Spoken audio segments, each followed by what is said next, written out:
You can see I broke it before and I tape it together, and this is going to work.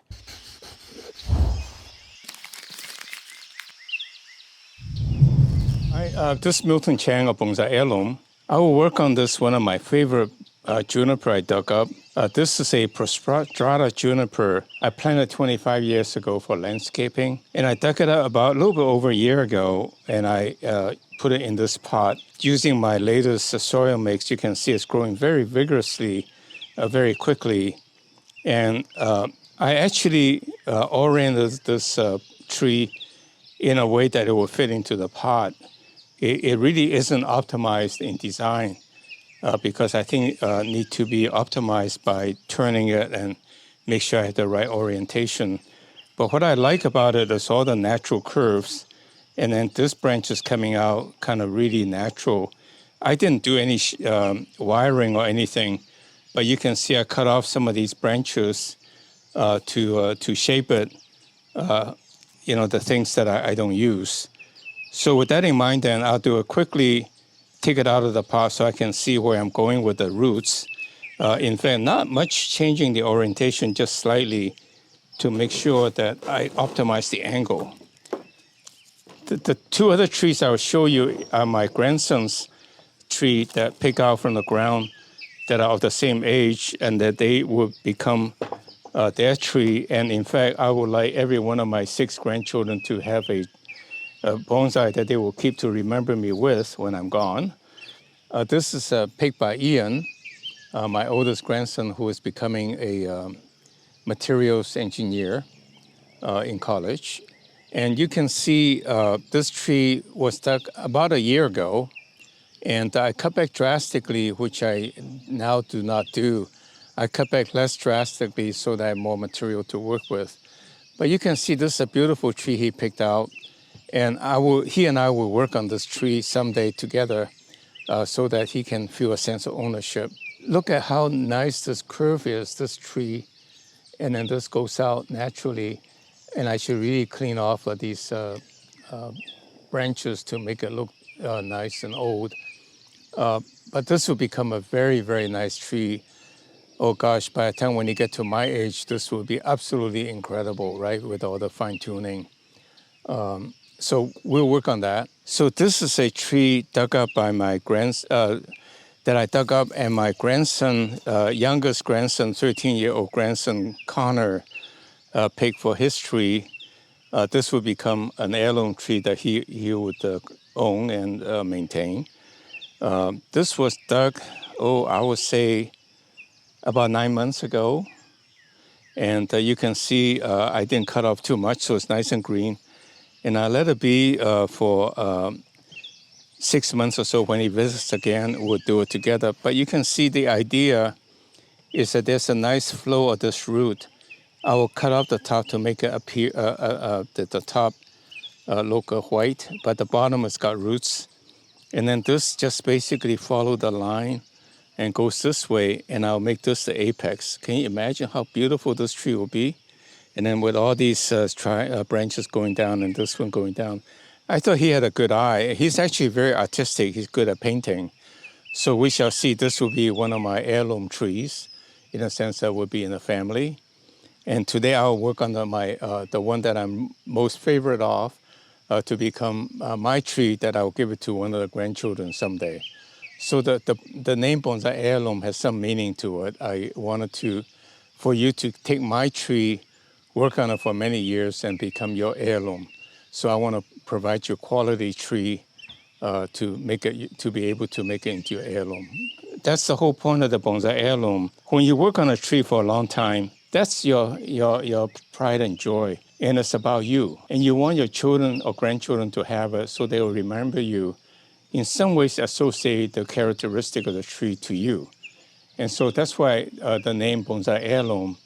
And that's why I hope you will buy our trees, which is available in the third quarter of 2024, and start working on them and cut it back drastically to make it your shape and eventually become a bonsai of your own. And so that's the whole idea of the Bonsai Heirloom, to create your own tree, own heirloom. So with that in mind, then, let me get off some of the topsoil. so that soil on the top, so I can orient it properly. For example, I was stuck with this orientation because I didn't want to cut off this root because I want to get as much feeding as possible. In fact, I haven't cut off any of these roots to kind of make sure it looks good. But this root will eventually be cut off, so the roots here will appear more natural because I don't want the roots to run all over the places. But in the meantime, I want the tree to be fed by these roots. And so like this branch, I will actually cut it off. Now that the tree is established, I don't need this roots here. And then I will cut it off here and make that I'll cut it off as far as I can to make it into an interesting, you can see this root was feeding the tree. That's why I didn't want to cut it. But now if I make this look dead and this look dead, I think that will look very nice. And this, I will still leave it alone for now. And maybe I'll cut it off later. But in the meantime, let the roots be fed. And same thing with these and this one. Now I have a little bit more freedom to orient it. So, for example, I may want to do a little bit more twisting to make this the top, give it a little bit of height, and accentuate this going down. So in fact, I can get maybe a narrower part and put it in. And so let me pretend that to be the narrower part. Let's say the part is kind of rectangular, and I can put it in this way.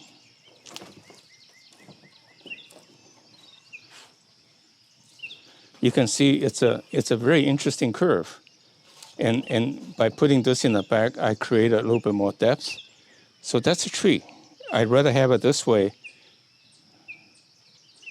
So you orient it each time when you repot it to give you the opportunity to shape it. So with that in mind, then I just quickly put some of the soil back and start cutting it. And I do a little bit of wiring since this is more closer to the finished stage. So this is a lot of roots, but I have lots of other roots, so it's okay. So I can fit into the pot nicely, because that's where the fibrous roots will come out again. So looking from the front, that's what the tree will look like in a kind of a rectangular pot.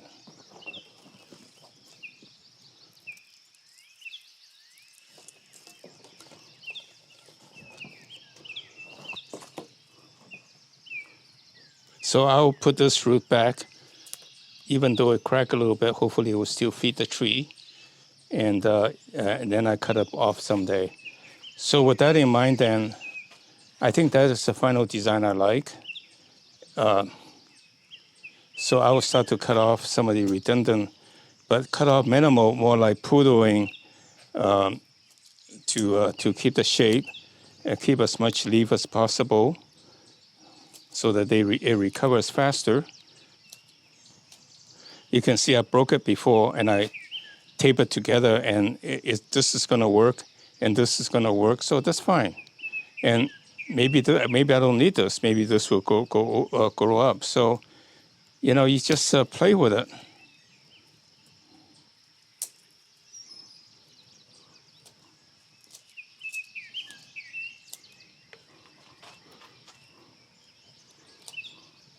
And if I had to do a little wiring, so be it, I will do wiring, but I'll keep that to a minimum because I don't like to keep track of girding and the wiring and all that.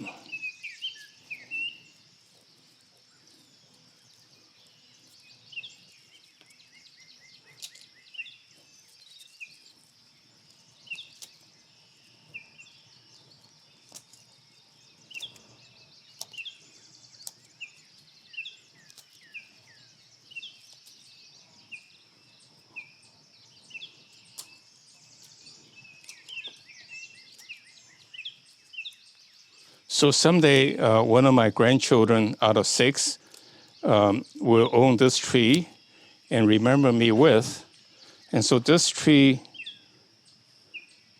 I think this is too far back. I think one of these could be the apex. Let me cut it back to remind myself which is the apex. In fact,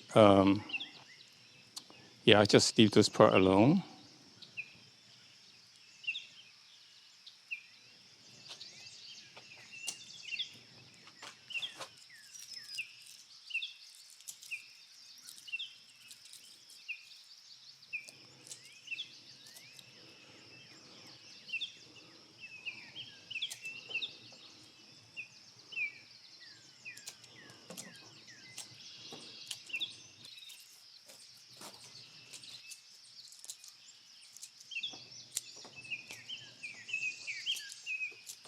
So today, I picked 3 prostrata junipers that I planted about 25 years ago. 2 of them are picked by my grandchildren, Ian, who's in college, and Connor, who's 13. It's amazing the trees they picked. And this is the tree I picked for myself, that someday I will give it to one of the grandchildren as my heirloom. And the point about our name of the bonsai heirloom is that we want to provide you good quality tree that you will keep. And I hope you will cut them back drastically to shape it to the form that you like to make it your bonsai heirloom. Because what you did doesn't matter, but the little implication of what the tree looks like will remind your children and grandchildren what you're all about. And to me, that's the meaning of the heirloom. And so what I did this time is that I dug this tree about a little bit more than a year ago and planted in my regular soil mix, which is 1 part sandy loam, 1 part peat moss, and 1 part perlite. And it grew very rapidly. I bet you in a year, this will be absolutely full like any other bonsai trees in the books. And I took it out of the pot so I can cut off some roots to reorient. I couldn't do that because there was not that much roots and I want to save every bit of it. So that's how they fit in the pot. But now that I have more roots, I can afford to cut them off and shape them. And then I'll make them into gin to make it a lot more natural looking like a dead wood. So I just do a rough poodling, so to speak, get it into the rough pads. And then I have plenty of time to work with it to make it look nice. In fact, as I'm looking at it, instead of making that the apex, here's a little bud that's coming up. That can be the apex. It'll be perfect coming up and coming up. So I hope you like the video and click like because I need the encouragement and the brownie points. And subscribe to our channel so we notify you of new videos.